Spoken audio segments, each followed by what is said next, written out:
چین تیل کے بین الاقوامی قیمتوں میں حالیہ تبدیلیوں کی بنیاد پر آج سے پیٹرول اور ڈیزل کی خوردہ قیمتوں میں کمی کرے گا۔ National development and reform commission نے گزشتہ روز بتایا کہ پیٹرول کی قیمتوں میں 140 یوان تقریباً $19.51 فی ٹن اور ڈیزل کی قیمت میں 135 یوان فی ٹن کمی کی جائے گی۔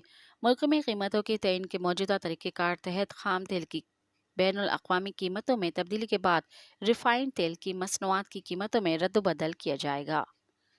بین الاقوامی منڈی میں تیل کی قیمتوں میں کمی آنے سے پاکستان میں پیٹرولیم مصنوعات کی قیمتوں میں کمی کا امکان ہے۔ مزید خبرن